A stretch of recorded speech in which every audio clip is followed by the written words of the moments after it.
What if I told you there's a stack of 3 supplements, all sitting on the shelf at your local pharmacy, that, in published clinical trials, has been shown to meaningfully increase the deepest, most restorative stage of your sleep?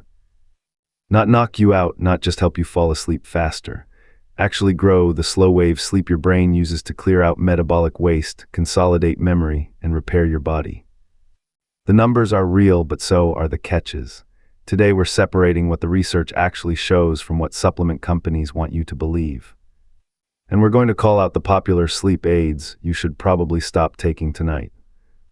Hey everyone, welcome back. Deep sleep, what scientists call slow-wave sleep, is the stage where your body does its heaviest lifting. Growth hormone surges, your glymphatic system flushes out cellular debris from your brain, and memories get filed away for the long term. Here's the problem: starting in your 20s, you lose roughly 1.7% of your deep sleep every decade. By age 45, you have about 10% less slow-wave sleep than you did at 25. By 60, that drop is significant. So the question is, can supplements buy some of it back? The data says yes, but only 3 of them have real human trials backing the deep sleep claim. I'm going to walk you through each one, then tell you exactly what to skip. Stick around for the end, because 2 of the behavioral tweaks I'll cover are arguably more powerful than anything in a bottle. Quick primer, because this matters. A typical night cycles through 4 stages roughly every 90 minutes. Stages 1 and 2 are light sleep. Stage 3 is slow-wave sleep, the deep stuff. Then there's REM. Healthy adults spend about 10 to 20% of the night in deep sleep, which usually works out to 60 to 120 minutes. Here's the wild part most people don't know: deep sleep is front-loaded. The vast majority happens in the first 3 to 4 hours after you fall asleep. That's why someone who goes to bed at midnight and gets woken up at 3 a.m. has already taken the biggest hit. It also means quality and timing matter way more than just clocking 8 hours. And it's why anything that disrupts that first cycle, a late drink, scrolling at 2 a.m., an inconsistent bedtime, can wipe out the benefits of any supplement you take. First in the stack, magnesium, but not just any magnesium. This is where most people get it wrong. Magnesium oxide, the cheapest and most common form, has poor bioavailability and basically doesn't reach your brain. The form you want is magnesium L-threonate, sometimes sold under the brand name Magtine. It's the only magnesium variant proven to cross the blood-brain barrier in meaningful amounts. In 2024, a randomized, double-blind, placebo-controlled trial published in Sleep Medicine gave 80 adults between ages 35 and 55 either 1 gram of magnesium L-threonate or placebo for 3 weeks. The treatment group showed significant improvements in deep sleep and REM sleep measured by wearable, plus better daytime alertness, productivity, and mood. The runner-up form is magnesium bisglycinate, a 2025 RCT with 155 people combined 250 milligrams of elemental bisglycinate with glycine for 4 weeks and significantly reduced insomnia severity. So L-threonate if your budget allows, bisglycinate if it doesn't. Dose: 1 to 2 grams of L-threonate or 200 to 400 milligrams of elemental glycinate. One safety note: doses above 350 milligrams of elemental magnesium can cause diarrhea, and anyone with kidney disease should talk to their doctor first. Number 2 is the one most people have never heard of, and honestly it has the cleanest data of the bunch. Glycine. It's the simplest amino acid in your body.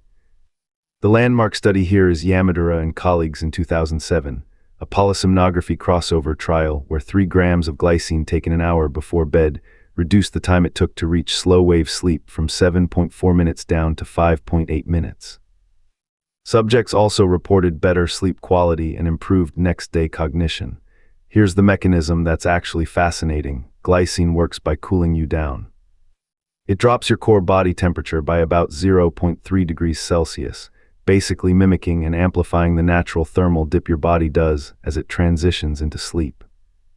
Your brain reads that drop as a sleep signal. Most people think they need to warm up to sleep. Actually, it's the opposite. You fall into deep sleep as you cool down. Dose: 3 grams in powder form, dissolved in a little water about an hour before bed. It tastes slightly sweet, almost like watered-down sugar. Glycine is remarkably safe. The one caveat is if you're taking clozapine for schizophrenia, glycine can worsen symptoms, so avoid it in that case. The third leg of the stack is L-theanine, the amino acid found naturally in green tea. A 2025 systematic review pulled together 13 trials covering 550 participants and found that doses between 200 and 450 milligrams per day are both safe and effective for sleep. 9 of the 13 studies showed positive results. L-theanine doesn't sedate you in the way a sleeping pill does. Instead, it boosts alpha brain waves, the same pattern you see in calm, meditative states, which seems to take the edge off the racing thoughts loop that keeps a lot of people staring at the ceiling. It's particularly useful for people whose sleep problem is anxiety-driven rather than circadian. Dose: start at 200 milligrams about 30 to 60 minutes before bed. You can go up to 400 if you're an anxious sleeper. Quick caution, L-theanine can slightly lower blood pressure, so if you're already on antihypertensive medication, check with your doctor before stacking it. Now let's get real about the title of this video. Can this stack actually add 45 minutes of deep sleep in 2 weeks? Honestly, sometimes yes, often less. Here's what the wearable-based studies typically show. Meaningful but modest gains, usually in the range of 10 to 30 extra minutes of deep sleep over 2 to 4 weeks. The 45-minute figure is the upper end, and it's only realistic for people starting from a low baseline, say, under 60 minutes of deep sleep per night, who also clean up their sleep behaviors at the same time. If you're already getting 90 minutes of deep sleep, your ceiling is much lower. Don't expect a miracle. Do expect a real, measurable improvement if you're consistent. The honest framing is this: supplements aren't going to override a bad sleep environment, late alcohol, or chaotic bedtimes. They work alongside the basics, not instead of them. Now the part nobody in the supplement industry wants you to hear. Let's go through what to skip. First, melatonin. This is the big one. Melatonin is not a deep sleep aid. It's a circadian signal. It tells your body what time it is. It can help with jet lag or shift work, but it does not increase slow-wave sleep. And there's a more concerning issue. Preliminary 2024 data from the American Heart Association linked long-term melatonin use in chronic insomnia patients to higher rates of heart failure, hospitalization, and all-cause mortality. The doses sold over the counter, 5 to 10 milligrams, are also wildly higher than what your body actually produces. If you must use it for jet lag, 0.3 to 0.5 milligrams is the physiologic dose. Next, GABA pills. GABA is a real neurotransmitter, but oral GABA largely does not cross the blood-brain barrier. Most GABA for sleep products are essentially placebos. Valerian root, the evidence is mixed at best, and it dangerously potentiates alcohol and benzodiazepines. CBD as a primary sleep aid, it inhibits the cytochrome P450 enzyme system, which can raise blood levels of medications like warfarin and anti-seizure drugs to dangerous levels. And sleep gummies most contain subtherapeutic doses of active ingredients plus 2 to 4 grams of sugar, which can spike cortisol in the middle of the night and actually fragment your sleep. One more, apigenin, the ingredient in some popular sleep cocktails online. The hype is based on chamomile extract studies and mechanism papers. There are 0 isolated human trials at the popular 50 milligram dose. Not saying it doesn't work, just saying the evidence isn't there yet. Here's something humbling. Whoop analyzed data from 25,000 of their members and found that sleep consistency, going to bed and waking up at roughly the same time every day, was a stronger predictor of slow-wave sleep than total sleep duration. Free, no supplements required. So before you spend $100 a month on capsules, here are the behavioral multipliers the research keeps pointing to. Keep your wake time within a 30-minute window 7 days a week, including weekends. Cut alcohol within 3 hours of bed. Even one drink can compress that first, deep sleep-rich sleep cycle. Drop your bedroom temperature to 65 to 68 degrees Fahrenheit, which supports the same natural cooling effect glycine amplifies. Stop caffeine at least 8 hours before bed. Its half-life is 5 to 6 hours, so an afternoon coffee is still half-active when you're trying to fall asleep. And get sunlight in your eyes within 30 minutes of waking up.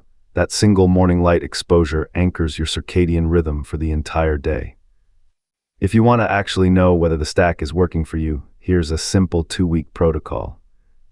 Wear a sleep tracker or Ra, Whoop, Garmin, Apple Watch, whatever you have, for 7 nights as a baseline. Don't change anything, just collect data. Then add the stack: magnesium L-threonate at 1 to 2 grams, glycine at 3 grams, L-theanine at 200 milligrams, all taken 30 to 60 minutes before bed.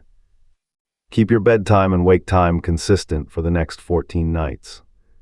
Then compare, look at average minutes of deep sleep, sleep efficiency, and how you feel during the day. If you're a low baseline sleeper, you'll probably see real gains. If you were already sleeping well, the change will be smaller, and that's fine. Quick disclaimer worth repeating: if you're pregnant, nursing, or on any prescription medication, talk to your doctor before adding supplements. Most of these interact with something. Let me leave you with the short version: the 3 supplements with actual human evidence for deep sleep: magnesium L-threonate, glycine, and L-theanine.